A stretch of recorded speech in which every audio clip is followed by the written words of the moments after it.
प्रखंड परियोजना सहायक को हाल ही में बकरीद के ड्यूटी में मजिस्ट्रेट के रूप में ड्यूटी दिया है, तो अगर उसमें काबिलियत नहीं है तो आपने मजिस्ट्रेट का ड्यूटी प्रखंड परियोजना सहायक को किस रूप से दिया? नमस्ते, मेरा नाम आदित्य है और आप सभी का पंचायत में स्वागत है। अभी हम इस वक्त गर्दनी बाग में हैं। गर्दनी बाग में एक नया धरना प्रदर्शन शुरू हो गया आज से। प्रखंड परियोजना सहायक ये लोग हैं, इनकी क्या मुख्य मांगे हैं? इन लोगों को 16 तारीख को इन लोगों को नौकरी से हटा दी गई है। आइए हम इसे बात करने की कोशिश करते हैं। एक समृद्ध पोषण अभियान 2.0 के अंतर्गत एक गाइडलाइन सेंट्रल गवर्नमेंट का आता है 1 अगस्त को, जिसमें ये बताया जाता है कि प्रखंड परियोजना सहायक का जो है कि अब जो है कि वो पद कुछ देर पहले हमको पता चला था 10 अगस्त को आई थी। नहीं, 1 तारीख को गाइडलाइंस आया था। वो उसमें गाइडलाइंस में ये था कि प्रखंड परियोजना सहायक का पद को विलोपित कर दिया गया है। 5 तारीख को डायरेक्टर महोदय के द्वारा केंद्र सरकार से ये मांग, उस पर गाइडलाइंस लिया गया था कि इस पद को विलोपित करने का मतलब क्या हुआ। अभी केंद्र सरकार से कोई गाइडलाइंस नहीं आया कि हटाना है, क्या करना है। उससे पहले 10 तारीख को डायरेक्टर महोदय के द्वारा क्या किया गया कि एक लेटर जारी कर दिया गया डीपीओ के माध्यम से, डायरेक्टर महोदय के माध्यम से, कि 31 तारीख के बाद प्रखंड परियोजना सहायक के पद को समाप्त कर दिया जाए और उनको हटा दिया जाए। जबकि एक ही एडवर्टीजमेंट से जो है कि जिला समन्वयक, जिला परियोजना सहायक, प्रखंड समन्वयक, प्रखंड परियोजना सहायक का जो है कि रिक्रूटमेंट हुआ था। और 3 साल पहले हम लोग को इस कोरोना में भी जिस तरह से परियोजना सहायक, प्रखंड समन्वयक जो काम किए हैं, ये आप जान के आश्चर्यचकित होंगे कि इस बिहार में पिछले 3 सालों में 1,90,00,000 जो बेनिफिशरीज है, ऑथेंटिक डेटा आया है। इससे पहले आज तक इतना रिकॉर्ड नहीं था कि इतना ऑथेंटिक डेटा इस विभाग में कम से कम आए। और कहने के लिए टेक्निकल सपोर्ट था, लेकिन आप जान के आश्चर्य करेंगे कि सिर्फ टेक्निकल सपोर्ट नहीं था, ऑफिस खोलने से लेके ऑफिस के और भी सारे वर्क जो थे। कभी आप कोरोना में वर्क करते थे जहाँ सारे लोग घर में बंद थे, उस समय हम लोग जो है कि प्लास्टिक पहनकर कोरोना में ड्यूटी किए हैं, बाढ़ में ड्यूटी किए हैं। सर, आपको ये जान के आश्चर्य होगा, मैंने तो बताया ना पहले कि 1,90,00,000। आप देख लीजिए पूरे बिहार से कोई ऐसी सीडीपीओज नहीं है जो परियोजना सहायक और प्रखंड समन्वय के नाम से एक लेटर नहीं लिख दिया कि अगर पोषण 2.0 को लागू करना है तो इन लोगों की अहमियत क्या है। को सारे लोग बिना किसी से पूछे लेटर जारी कर दिए हैं। 5-5 डिस्ट्रिक्ट के डिस्ट्रिक्ट मजिस्ट्रेट लेटर जारी कर दिए हैं कि इन लोगों को रखा जाए, क्योंकि इन लोगों का अहमियत जो है हम लोग समझते हैं। प्रखंड में अभी पंचायत चुनाव से लेकर और सारे कामों में कहीं ना कहीं ये एनएनएम की जो टीम है, ये वो सारे के सारे लोग काम आए हुए हैं, सभी जगह इन्वॉल्व है। और बहुत ही काम में एनएनएम क्या है? राष्ट्रीय पोषण मिशन, राष्ट्रीय पोषण अभियान, जिसके अंतर्गत हम लोग का बहाली राज्य सरकार ने किया हुआ था और बीच में इस परियोजना सहायक को हटाने का बात चल रहा है, उसी के मांग में। और जो हम लोग का आने वाले में रणनीति है, जो 16 तारीख से देख रहे हैं कि जैसे हड़ताल भी है, आमरण अनशन भी करेंगे, और 25 तारीख से विधानसभा का विशेष सत्र चल रहा है, उसमें हम लोग विधानसभा का घेराव भी करेंगे। ये हम लोग का रणनीति का एक पार्ट है। आप लोगों की नियुक्ति कैसे हुई थी? हम लोगों की नियुक्ति विधिवत तरीके से हुई थी। जो राज्य सरकार का जो विधिवत तरीका होता है नियुक्ति करने का, उस तरह से किया गया था। वो राज्य सरकार के द्वारा जो है सेंट्रल गवर्नमेंट के द्वारा एडवर्टीजमेंट निकाला गया था और हम लोगों ने ऑनलाइन अप्लाई किया था।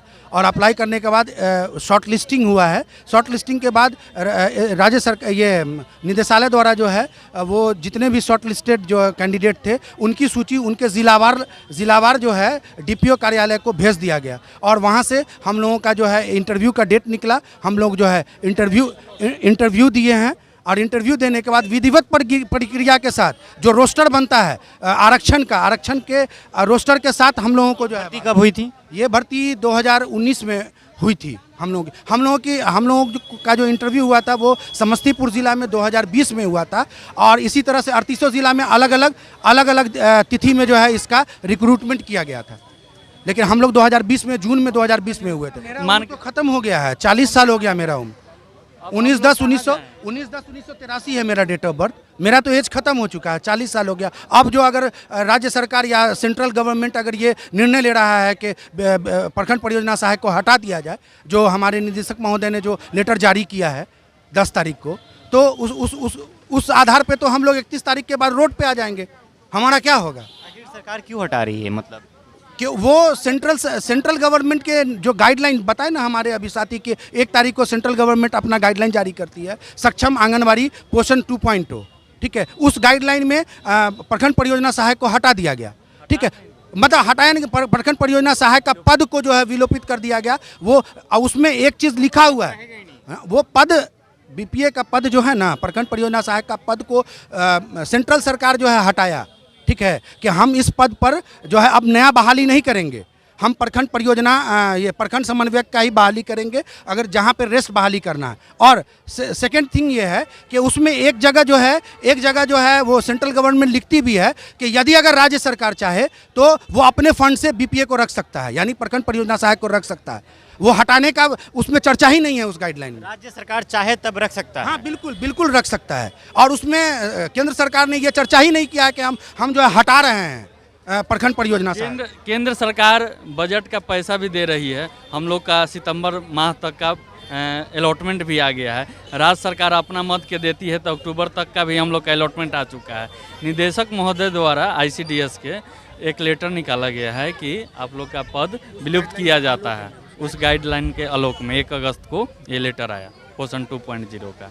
इसमें हटाने का कोई बात नहीं है, लेकिन हम लोग ये जानना चाह रहे हैं कि हम लोग को क्यों हटाया जा रहा है, विलुप्त क्यों किया जा रहा है, ये स्पष्ट किया जाए निदेशालय के द्वारा। हम लोग के यही अब आप लोग की मांगे राज्य सरकार से या केंद्र सरकार से? हम लोग से उम्मीद है राज्य सरकार से जो हमारा ये जो मांग है, क्योंकि हमारा नियुक्ता जो है तो बिहार सरकार है। जो हम लोग विधिवत तरीका से जो आए हैं तो कम से कम हम लोग को दूसरे इस विभाग में विलुप्त कर रहे हैं तो हम लोग को दूसरे विभाग में समायोजन किया जाए, क्योंकि इससे पूर्व भी हुआ है। राज्य सरकार और केंद्र सरकार की कितनी हिस्सेदारी थी? जो है एनएनएम जो लागू हुआ है वर्तमान में भी लागू है। हम लोग का जो योजना है अभी समाप्त नहीं हुआ है। असमाप्त होने के पूर्व कुछ पद को ये लोग रख रहे हैं और मात्र प्रखंड परियोजना सहायक को और एसपीएमयू के मात्र 3 लोगों को ये रिमूव कर रहे हैं, जो कि सरासर गलत है। और सामान्य प्रशासन विभाग के पत्रांक संख्या 1003 दिनांक 22/1/2021 में कहा गया है कि अगर कोई संविदा कर्मी को सरकार हटाती है किसी कारणवश, सिर्फ अनुशासनिक कारणों को छोड़कर, तो उसे किसी अन्य पद पर या अन्य विभाग में या फिर अपने विभाग में किसी अन्य पद पर उसको समायोजित कर सकती है। इसके आलोक में हमारे आईसीडीएस के निदेशालय हमारे आईसीडीएस के डायरेक्टर साहब ने भी एक लेटर बजाबता उन्होंने निर्गत किया है हाल ही में, पत्रांक संख्या 2556 दिनांक 15/4/2021। इन्होंने सभी डीपीओ को प्रतिलिपि दिया है, साथ ही सभी जिला प्रोग्राम पदाधिकारी, सभी जिला पदाधिकारी, सभी बाल विकास परियोजना पदाधिकारी तथा सामान्य प्रशासन विभाग को इन्होंने प्रतिलिपि दिया है कि हमारे एनएनएम का जो भी नियम लागू होगा, नियम और शर्त लागू होगा, बिहार सरकार के पत्रांक संख्या सामान्य प्रशासन विभाग के 1003 दिनांक 22/1/2021 पूर्णतः रूप से लागू होगा। जब ये अपने कलम से खुद ये लेटर निकाले हैं कि अगर इस कर्मी का पद विलुप्त होता है तो अन्य पद पे हम समायोजन करते हैं, तो हम ये जानना चाहते हैं डायरेक्टर साहब से कि बिना किसी कमेटी गठन किए हुए इन्होंने हमारे पद को विलुप्त कैसे कर दिया, इसका क्या कारण है?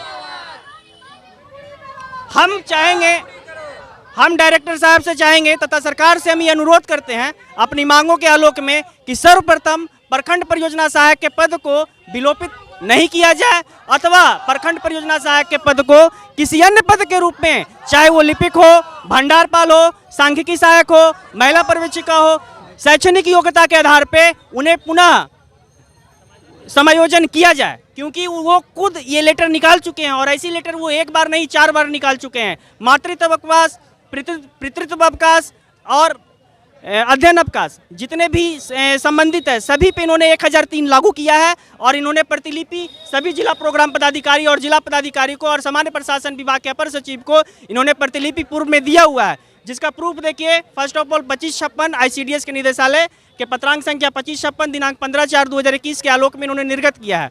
तो हम ये सरकार से गुजारिश करते हैं तथा डायरेक्टर साहब से अनुरोध करते हैं कि हम लोगों को इस बेरोजगारी के अंधेरे में नहीं ढकेला जाए। जहाँ नाम है डायरेक्टर साहब का? आलोक कुमार। हम आलोक सर से अनुरोध करते हैं कि हम लोग को बेरोजगारी के अंधेरे में नहीं ढकेला जाए, अन्य पद पर समायोजित किया जाए, क्योंकि जितने भी कर्मी हैं सभी अनुभवी हैं तथा जानकार हैं और काम के प्रति सारा फीडबैक निदेशालय को दिया जा चुका है, जो कि हम लोग को 100% पॉजिटिव है। एक जो रोड पर से आप लड़के को उठाइएगा एग्जामिनेशन के जरिए या फिर अन्य तरीके से, उससे अच्छा बेहतर है कि आपके विभाग में ही, आपके परियोजना में ही कार्यरत कर्मी जो कि पूर्ण अनुभवी है, सारे कार्यों से अनुभवी है, हर काम को किए हैं, टेक्निकल वर्क से लेकर के अनटेक्निकल वर्क के किए हैं, यहाँ तक कि प्रखंड परियोजना सहायक को हाल ही में बकरीद के ड्यूटी में मजिस्ट्रेट के रूप में ड्यूटी दिया है। तो अगर उसमें काबिलियत नहीं है तो आपने मजिस्ट्रेट का ड्यूटी प्रखंड परियोजना सहायक को किस रूप से दिया? इसके अलावा प्रिजाइडिंग ऑफिसर इलेक्शन में प्रखंड परियोजना सहायक ने ड्यूटी किया है। इसके अलावा P1, P2, P3 कोविड ऐसा महाअभियान में प्रखंड परियोजना सहायक से इन्होंने रात दिन एक करके जिला प्रोग्राम पदाधिकारी तथा जिला पदाधिकारी से समन्वय स्थापित करते हुए इन्होंने दिन रात एक करके इन्होंने ड्यूटी लिया है।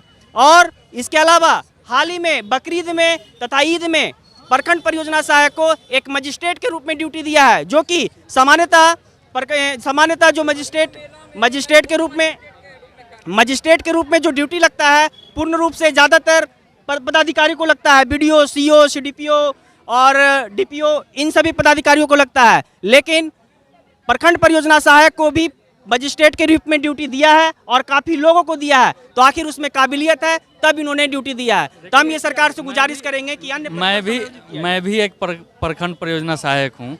मेरे ऑफिस में लेटर निकाला गया है कि प्रखंड परियोजना सहायक द्वारा 10 बजे ऑफिस खोला जाए।